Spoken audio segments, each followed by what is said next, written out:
Hey there, everyone. Welcome to this week's edition of Bulls versus Bears, episode 118, entitled Peace, Love and Semiconductors, because we hit record highs this week. There was a lot of love for the equity market. Apparently, there's peace in the Middle East. We're on our 25th peace deal. That hasn't, and as you'll see later on, that green chart in the background there reflects what semiconductors just keep doing. Welcome, boys. How you going? Oh, we're good. Hello, everybody, and thanks for listening in. But interesting markets. I was on the call today, and I just mentioned that basically it looks like the US is in a silo, and it is leaving the XJO behind because obviously the RBA raised rates this week and put a damper on any sort of bullish sentiment here in Australia. But elsewhere, like Korea's at new highs, Japan's at new highs. S&P new highs as well. So the reality, this is the normal, right? I mean, like there was a bit where ASX was leading, and we're going like the world's upside down. What's going on? Well, you got to. I mean, there's a little but so basically, we through the week, oil was at this is pretty big whiplash. So oil got to like $110. Then we had RBA decision day the next day. Brent gets to 114 plus. And then all of a sudden there was a couple of good earnings come out, everything in relation to data centers, basically, and hyperscalers, etc. And oil just pulled back. And then Trump said we're very close to a deal, which he said every week for what? So we're 2 months in now, nearly 3. So he said that every week. Iran, they're ignoring the fact that Iran's even involved anymore. But then oil just got smoked. So, and then now we got back down to 90, and then we took a bit of a breather, last night. But I mean, it's just been on an absolute tear, and the bond market and everyone else. Like, you got to remember as well, they had their own central bank this week take rate cuts off the table, and 3 Fed members dissented and said that we should be telling people that we're not in an easing cycle. And they did their dot plots, and the next move was a hike. And the equity market went, what did you say? Semiconductors. So it's not it's the US is kind of in a silo, but I swear to God, the US equity market's just it's got noise cancelling headphones on, and it does not give a crap. So. Just on that as well, all the regular sort of global macro guys that I listen to on a weekly basis, like they're still pounding the bearish case for a lot of things. But as you said, the selective hearing of the US market, it's amazing that they're just like, oh wow, AI's back. Let's up that spend and buy stocks again. So, no, it's not AI, it's semis. So have a look at this.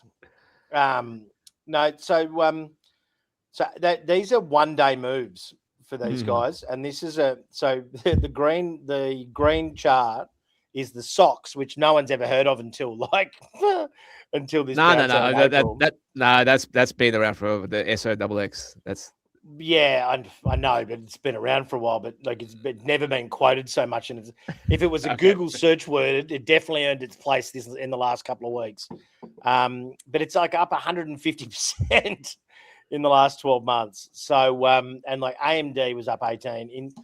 Intel is up 170% in 6 weeks or something stupid. So and then ARM Holdings, which I had on the call on Thursday, and you know how we always joke about total addressable market, like how you just make that number up, and their market cap is actually larger than the total addressable market of their product. So they're currently 258 billion market cap, and it said the estimates of AI IP or AI design was only 250 billion. So they're actually currently 103% of TAM. So they've done what Promedicus couldn't do, and they've gone even higher than the total addressable market possible. So look, I mean, it's just raising all boats, and like we had all the like everything related to data centers has just been heading higher. So like this was it's the bottom left there. So Micron's up 22% this week. AMD 18, Intel 14. Yeah, so we put a few people into Micron, and I was actually just chatting to them, and some of them were like, "Oh, can you get me the next Micron, please?" And I'm just like, "Yeah, sure." Every time we put in a trade, a multi-billion-dollar company just rises by 40% in 3 weeks' time. Yeah, no worries. Well, the the alternative it's been an amazing run though. The alternative is SK Hynix, which is up 3,926% this year. Wow, it's just so which maybe we should have gone a little bit earlier. But that's what happens with a memory shortage. Interestingly, in the middle there, you can see some dark green. The software stocks are back, baby. Never in doubt, Kai. Software survivors. We coined the phrase. That's it. Mate, it was you.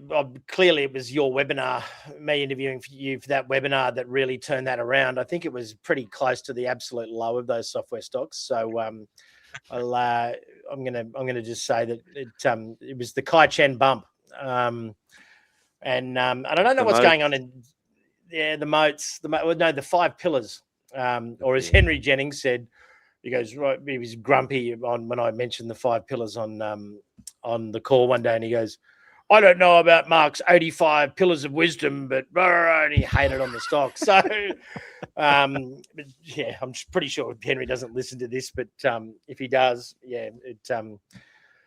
shout out to Henry. But look, as you can see, there's still red on the screen. So, and then Lamb Research, Kai's in there next to Caterpillar, like in the middle, sort of. Near Tesla, was up 14% this week. So that was one of your little pets over earnings season as well. So this is the big thing that everyone's been pumping. That the headline, like earnings is up 27.1, and we're only expecting up 12%. So if you strip out the hyperscalers, it's a little bit different picture. And if you strip out private equity stakes in SpaceX, Anthropic, and Meta's $8 billion one-time tax benefit, we're actually slightly underperforming what was expected. We expected 12, and it's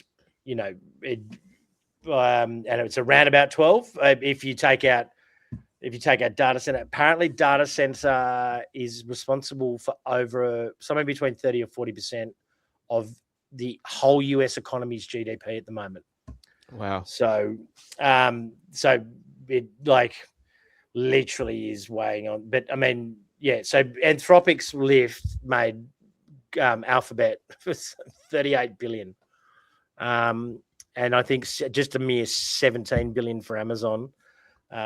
I'm pretty sure no one's mentioning Microsoft and ChatGPT, so I think they're still on the nose a little bit. But so median S&P stocks kind of been underperforming, but I haven't heard anyone quote any of the numbers on the bottom right. They've only quoted the 27.1 so far. And sometimes there is a benefit to scratching under the surface. Aussie market. It's a bit of the miners are back, JT. Oh, I wouldn't say back. Like, they pulled back a little bit, but they're back at highs now. And obviously BHP and Rio is the one that's looking super bullish. And if you have a look at copper looks great as well. And obviously your old mate Team Silver. Team Silver's had a big night last night as well. Yes, still the old grey metals are back. And it's like $80 again.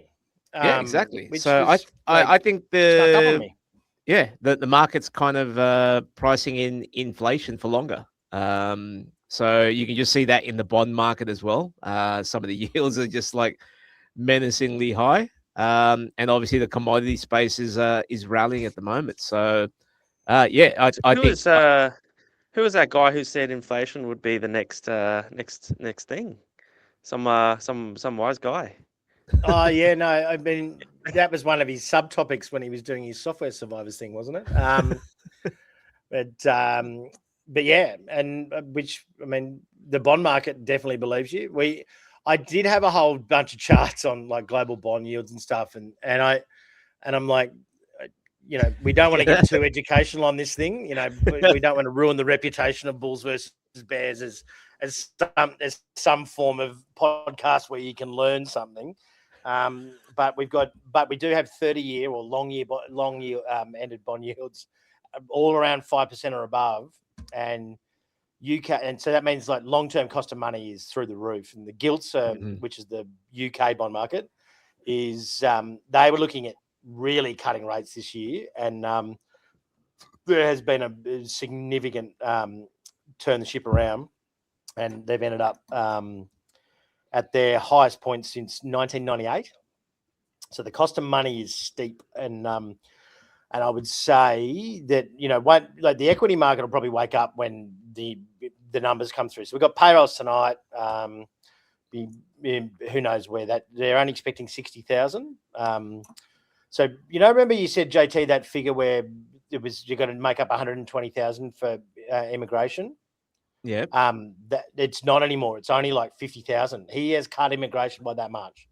So they reckon that the reason that unemployment's staying at 4.3% is that they're stopping 70,000 people a month coming in the country. So that's why the unemployment rate's staying down, is because there's no one coming in, which is pretty. I mean, it couldn't be more opposite than the Albanese policy of just importing as many rich people as possible.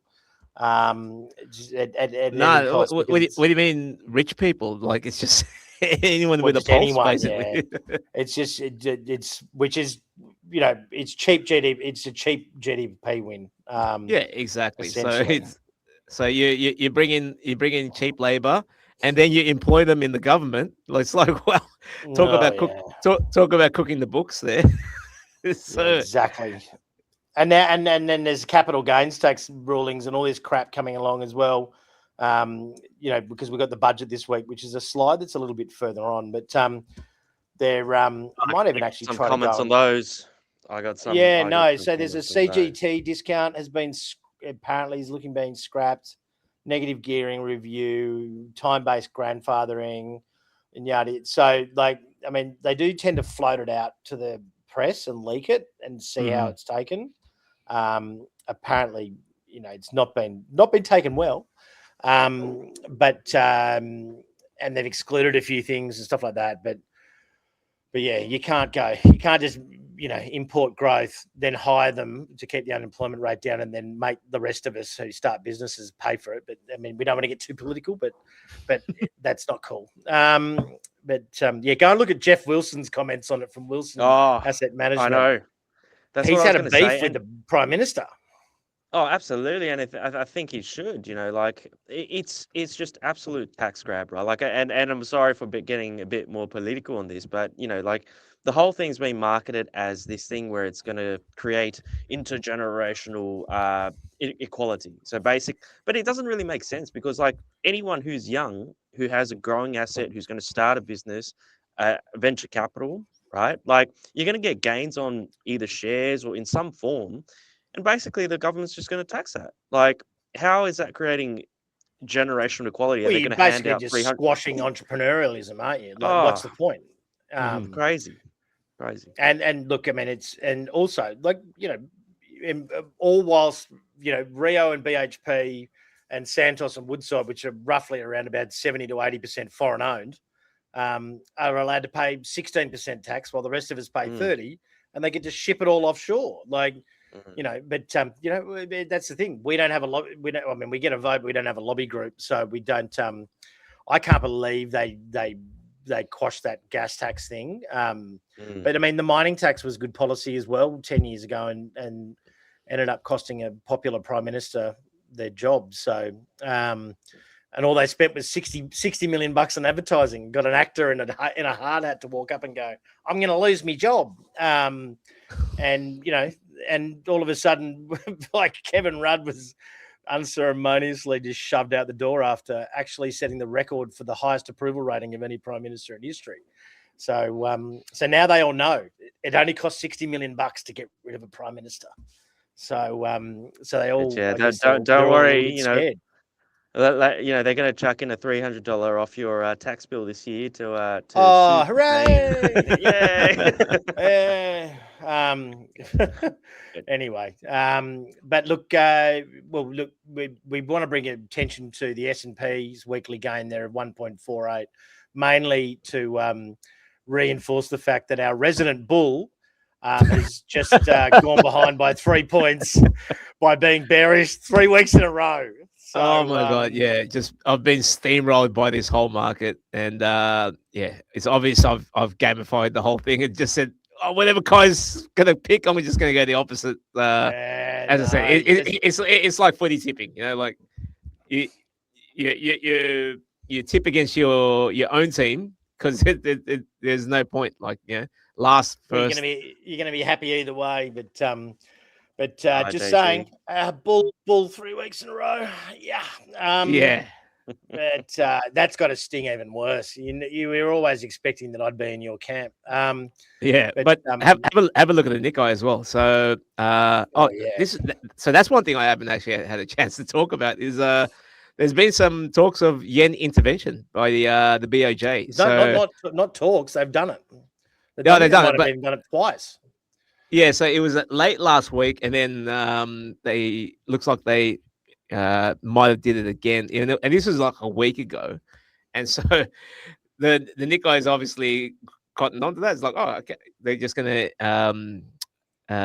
obviously support the currency, trying to make it weaker, and then the stock market shot up because if you have I don't know all the ins and outs of the Japanese market, but fundamentally it is still quite cheap. There's a lot of companies on very, very low PEs. They're very slow to innovate. You know, like they love their traditions and doing things the old way. And there's a lot of companies that they're like, oh, this is just how we've been doing it for so long. You know, things like actually, you know, not going home till the boss leaves the office. That they still do that till today. You know, and just quietly, we could do with a bit of that around here, but you know. But you know, bloody although you know Finn's still here, you know, bloody millennials. But anyway, well, obviously, no, we've sort of been through this, but they were the big movers in the Aussie. But Goodman Group, data center demand. Finally, the Aussie market realised that Goodman Group, despite being a REIT, is actually about 1 billion times bigger than NextDC in the data center space globally. And actually gave it some credit. Well, if you have a look at like Digico as well, like that's actually had a decent run, and even NextDC. So NextDC, I think they had a rights issue, and it was just like, wow, like data centers are back, baby. Digico actually got acquired, so it got acquired by a US company. I did it. Okay. Yes. Oh, that's a good scam because that was like. The people that launched Digico, basically, apparently they're notorious for launching funds at the top of markets, quite like when ETF providers, you know, I think, you know, the uranium was on a massive bull run until the Australian ETF provided. That's right. They come out with a uranium ETF, and then it spent 3 years in the doldrums. It's ring the bell whenever Beta Shares or Global X Australia launches a thematic ETF. It's like a crap. So you're saying that the fund manager that did Digico, they got one right. Apparently they're pretty notorious for like getting on hype trades and launching a fund of that, and then so they. But yeah, funnily enough, Henry Jennings was because I mean. I haven't been in equities long enough to know all the war stories, but he said like they're HMC Capital or something. I think they are. They're basically they love timing and good hype story. So, but yeah, but Goodman's is I think it's at least double its nearest competitor in Australia. But it's just got all those other things. So it's sort of like BHP. that's Australia's biggest uranium producer, but it's actually not. It was only just the last earnings where it was just byproduct. It was just classified. Uranium was just classified as byproduct, and it didn't get its own line item. So yeah, but I mean, a poor old Woodside. I feel for the shareholders there. But and weirdly, iron. You see it on. Well, you shouldn't see an iron ore chart. It has just been locked sideways through this entire thing. It's been 781 to like 821, which is around the 100 or something. For this entire period, it's barely moved. It's like the lowest vol I've ever seen in iron ore for some reason. So I don't know what's going on there, but yeah, we got the commods. So silver was the winner this week. Team Silver go. And yeah, even gold. So even gold came back. Crude. That's probably the least spectacular bar chart for the commodities we've seen since the start of the war. I don't know about that. Like basically, it's one of those weird things that gold, silver, the whole metal space is a risk-on asset at the moment. Don't worry about store of value, but now that we have peace in the Middle East, according to some, the market's reacting to that. And just interestingly, with that drop in crude, there was on my Twitter feed, 70 minutes before the actual announcement, someone put on I think 900 million notional. Yeah, apparently it was $1 billion trade. $1 billion trade, and they walked away with, I think it was 150 million within 2 hours. So not a bad trade. Annualize that return. Yeah, I think Barron's got to get a bonus this year for sure. If someone could at least, surely, and I think it's actually exacerbating that because now you can't tell. Well, Kai, you're probably better to comment on this than me, but surely these guys now, these algo shops now know, and as soon as they see that spike in volume, they would be all over that like white on rice. Surely, absolutely. You would see that coming to the market. It's night and day.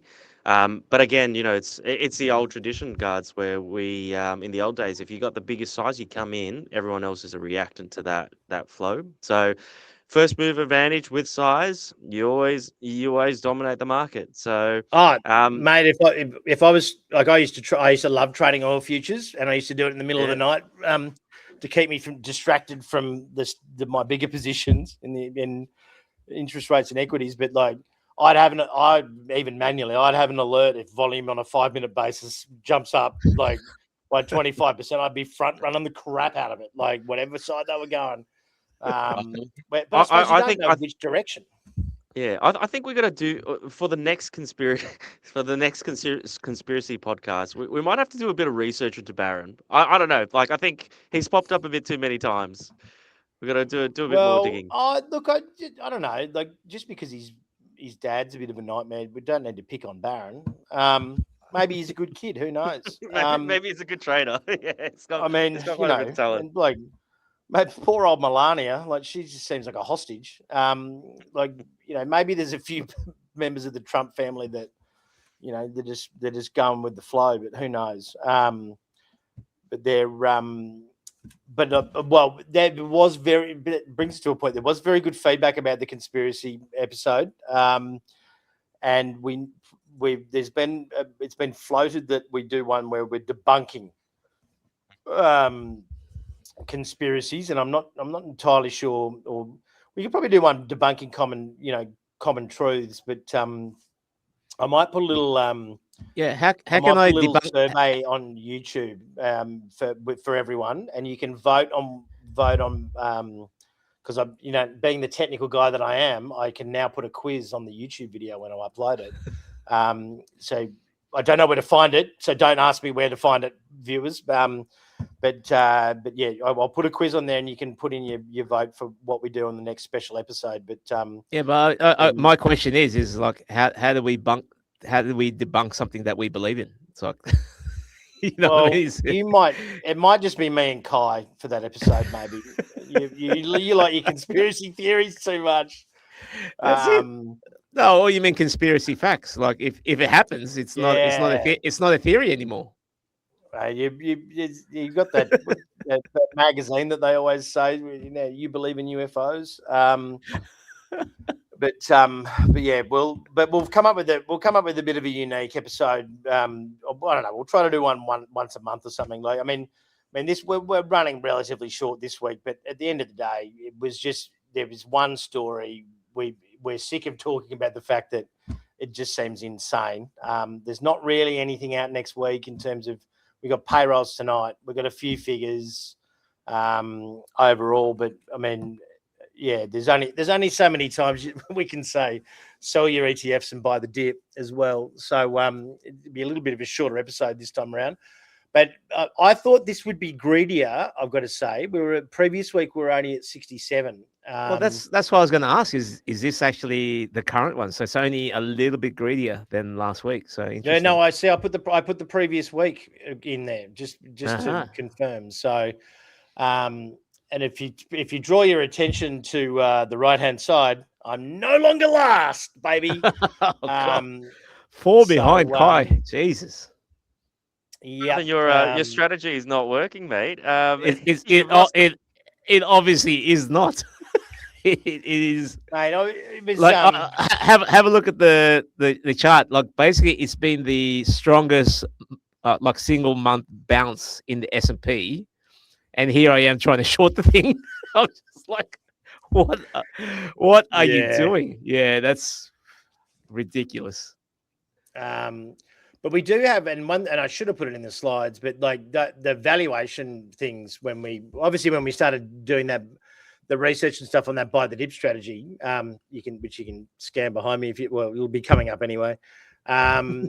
Those valuation, I reran all the stats and the valuations of we now have that Schiller PE or that Schiller Cape PE, the cyclically adjusted PE, is now trading at the highest level since 2001.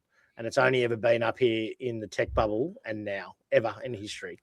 So I saw that actual chart, and I actually wouldn't mind I mean, like this is an AI thing. Is like I wouldn't mind seeing that ratio in ounces of gold. Like obviously, gold is the good old store of value. So I wouldn't mind seeing that ratio adjusted for something with the consistent store of value. So it's just something that when I saw the chart, I'm like, yeah, that's interesting. But like I think the last previous highs was back in 2000s, and that's roughly when I started in the markets, and I'm just like, wow, the cost of living today versus then. Can we compare markets? Or we'll have to adjust for inflation type of thing. Well, yeah, no, it was like, I mean, we're talking on the call, and I'm just loving the fact that there is only there is a thing called money supply or M2, whatever. But so there's not an endless supply of it, and then you've got Nvidia at however many trillion, and very close to being the largest company as a percentage of global GDP in history. The person who holds the title is the Dutch East India Company, who literally traded slaves and had their own army, and were the only people that could export and import things out of the Americas into Europe. Like they, and they had their own currency, for God's sake. I mean, and Mark Moreland sitting there going, "Oh, look, I think you can grow at 80% a year still forever." And I'm like there literally is not enough money in the world unless you use leverage. So you're basically going to say that, I mean, one company is going to end up being 20% of the world's total global GDP of every economy.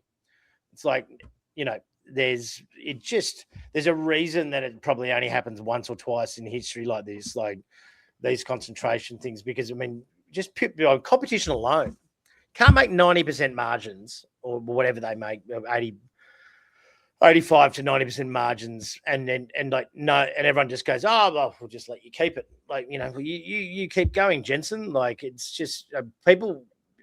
If there's that much money in it, someone will catch up. So, and I just don't.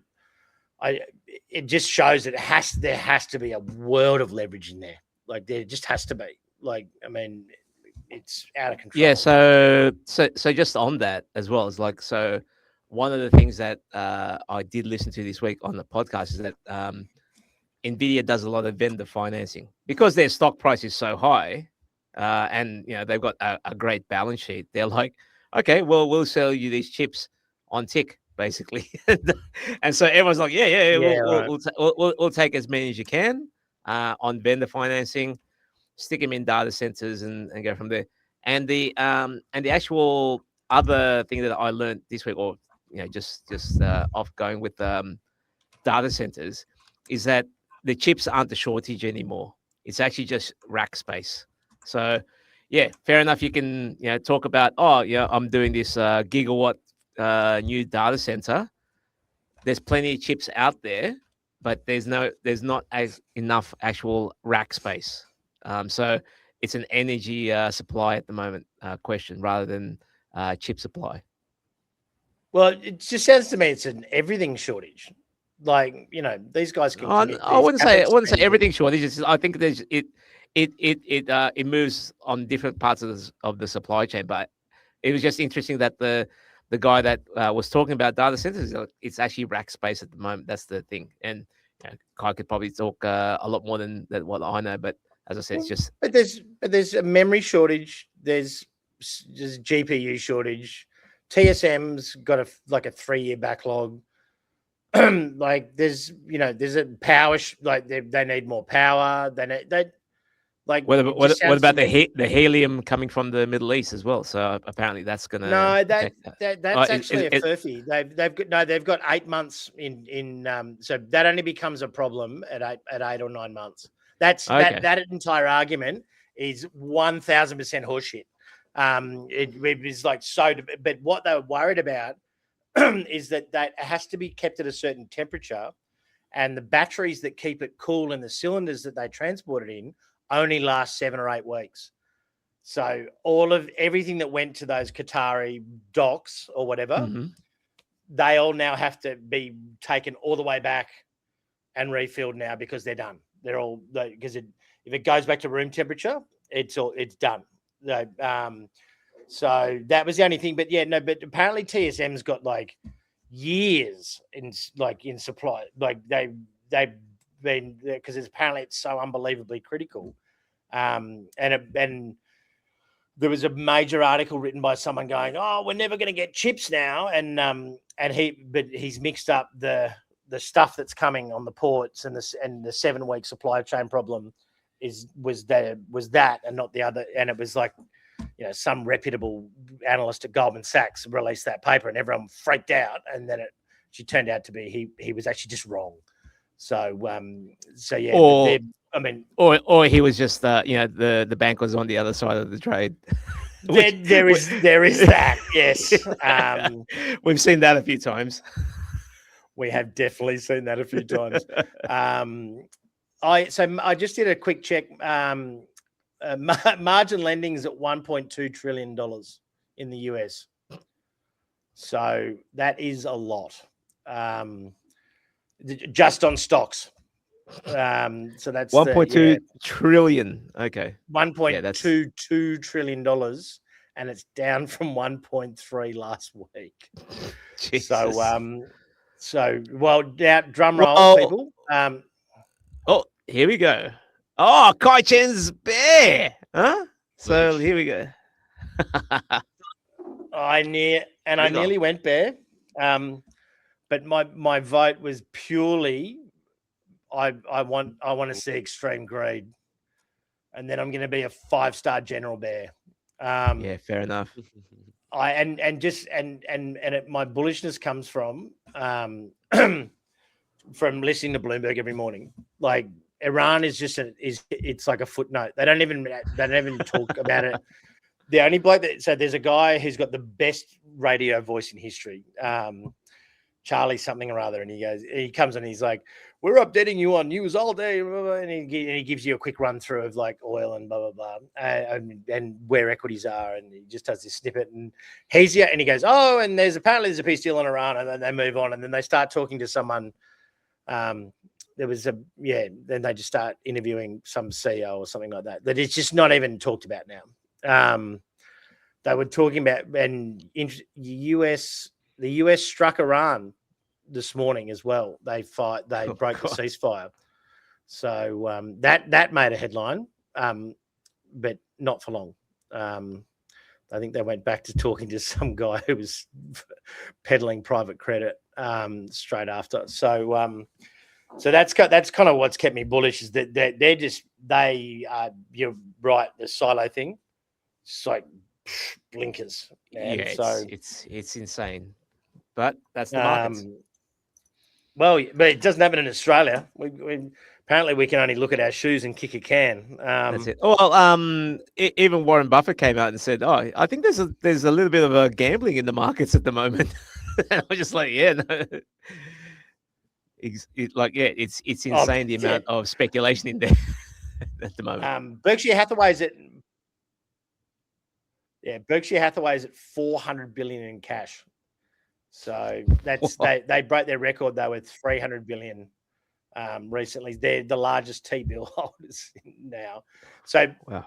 Berkshire Hathaway is now almost as big as most countries, or the biggest. They're like number 3 in T-bill holdings or something like stupid like that. So, but we'll I think it's got one last little it needs to get to extreme greed. I think it hasn't gorged enough. Which will be good for us, because we'll just be on the buy side buying the dip. Kai Chen, you and I are having a webinar next week, which was a little bit short notice, but we're going to run through and and if I'm going to be honest with you, people, we're not big on production values here at MPC. The only reason JT's not on this as well is because we've only got 2 lapel mics that work. We don't, and you can't get a third. So don't feel like we're leaving him out. Like but this is how professional we are. So we're gonna do it, and just don't but sort of run through some of the structured investment stuff that we do. And explain a bit of our experience in risk management and like from our trading days, because we did a lot of that. Obviously you were in high frequency trading, but yeah, I mean describe your sort of background there. Yeah, absolutely. And it's exactly right. Coming into the more retail and wholesale space, it's interesting to see like the lack of access to interesting products, right? Because like when we were, for example, when we were futures trading, we had the clearers and all that stuff, and you can get access to a lot of instruments. And I think we've got a really good product set to represent the views that we have now. So, the common truth is basically like 85% of fund managers lose against the index. And it's true, right? So the fact is that most we don't need to debunk that one. Yeah, exactly right. And it's but the thing is like, well, if that is the truth, why wouldn't we just basically do better than that? And that's really all the theory is, right? Like, if the index over the last 30, 40 years has the S&P 500 has gone up 10 to 11% per annum, and the Nasdaq's gone even higher with about 16 to 18% performance, why don't we just leverage that and put a cap on the floor, right? Yeah. So, on but both the solution's sides, not stock picking, right? Like the solution is just do the index better and sleep at night, right? Like it's but they all want to be heroes and and pick the next Nvidia. It's like, well, okay. This is the wealth building. This is the wealth building strategy, right? Because look, you can outperform the market if you have a quant strategy or a backtested strategy, etc. Or you have your fundamentals very well. You're a great stock picker, but the issue is consistency. Like if we break down, king of compounding is Warren Buffett, right? He is in the finance world. He is pretty much the godfather of all investments. And if you break down he's only had 5 good years. Like you said, he's had what would you say? It was like something like 40 average years and 5 good years, but those 5 good years were 200% each. But the rest of the time he just bundled along. But the thing is, like, basically, if you break down his average performance, it's close to like 18.5%, right? So, but he's done it for 60 years, where if you average it out, he's just consistently outperformed. So, I'm not sure if it if was that's, 60. yeah, I mean, he is 90, but yeah, maybe it could be 50. that's, That's a yeah, long time, 50, Jesus, isn't it? yeah, a long time, right? But it's like the amazing thing about compounding is, humans think in a linear way, right? Because if I said to you, if we put away $50,000 every year in 20 years, right, you would have put about $1 million of cash into the market. If it compounded at 10% per annum, what do you reckon actually it'll be worth? Just as a guess, right? I'm not getting. Yeah, basically, Yeah, you guess. yeah. But I So mean, I've done these charts before, and I know that I'm not yeah, going to. But yeah. But please tell it's us, for the love mind-boggling. of God. Yeah, it's about close to $20 million, right? So you would have put in $1 Yeah, million of cash, and it's probably worth about $20 million growing 10% per annum. So that's really the time is the biggest factor, but consistency is a very, very close second. And it's like, well, if we know that the index performs, it's designed to grow up, and the index itself is actually a strategy, right? Like, you think yeah, about it, the S&P 500, what it means is that every time a stock falls out of the S&P, the next big thing actually goes into the index. It's designed to yeah. go up. So yeah, that's yeah, I should probably save some for next week. Sorry.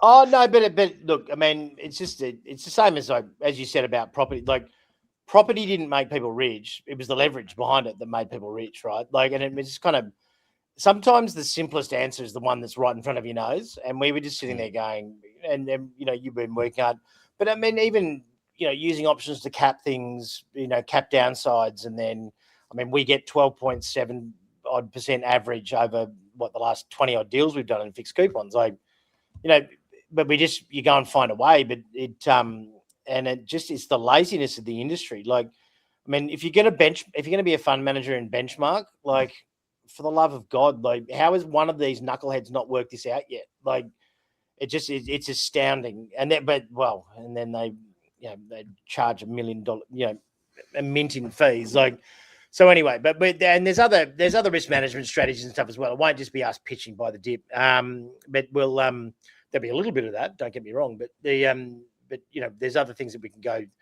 we'll go through as well, and what to do at highs, and there's hedging, and there's things like trailing stops, all sorts of stuff that that seem pretty simple to us, but I mean, we could maybe even bring up how we managed a client's Pro Medicus position, or because and there's a fair few common truths that I saw coming into the industry, whereas it was like the Japanese comment you made, JT. So, well, this is the way we've always done it. And I'm just looking at it going at the last place we worked, which shall remain unnamed. I was just going, why would you do it like that? So, well, that's how you do it. And I'm like, but that's just dumb. Like, and yeah, it's funny. Like, equities particularly, there is so many common truths. And then you go, the joy of having AI now is you go, is that right? And then it's like, and you look at the stats and it goes, no, that's completely not right. But enough people say it. And that's what Trump's playing on at the moment. But like this peace deal. Oh, we're going to peace deal. Oh, we're going to peace deal. Oh, we're going to peace deal. Oh, well, we must have a peace deal.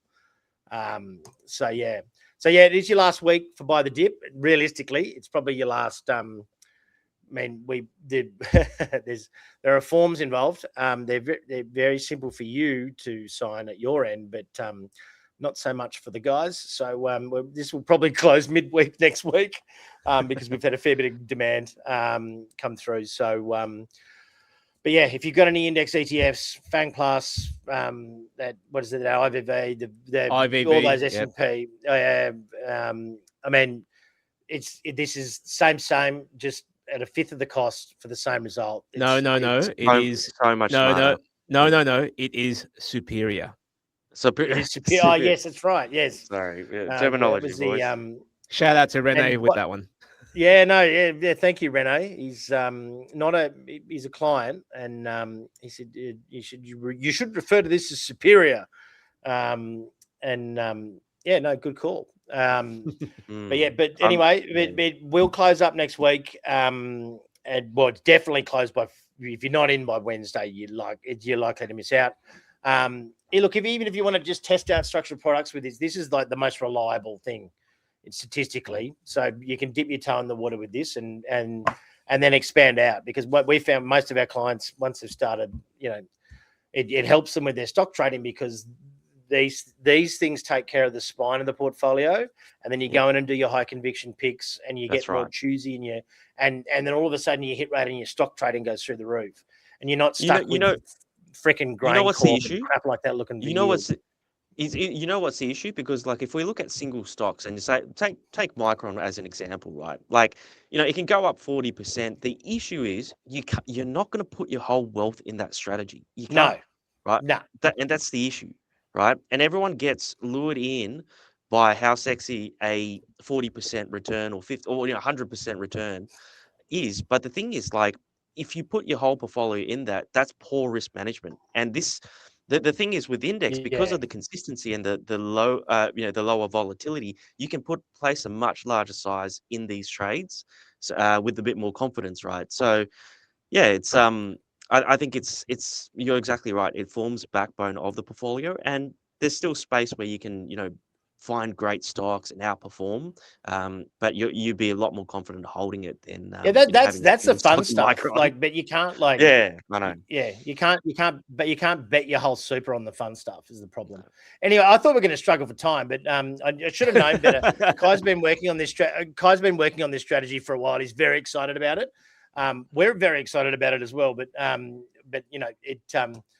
we managed to make time around that 45-minute mark. But look, everyone, we were, and look, it is a bit of, we do genuinely think the market's too high at the moment. So that's why probably a little bit pitchier than normal on the sales side this week, just because we've got that webinar coming up. That'll be worthwhile watching. You can get it on demand after, you just got to register. So you don't have to, but it'll be 11 o'clock on Tuesday. I will put a quiz up or you can email in. Let us know. I want to try and do one of those special episodes once a month, and we will be guided by you guys out there who have to listen to us dribble. Cheers, boys. We'll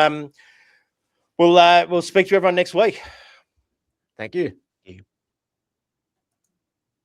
Feeling lost with investing? Meet Mosaic. Mosaic is MPC Markets' platform that turns confusing markets into clear, actionable guidance for your portfolio. Discover Mosaic today. Portfolio and trade ideas in one place for clients and subscribers, powered by MPC Markets.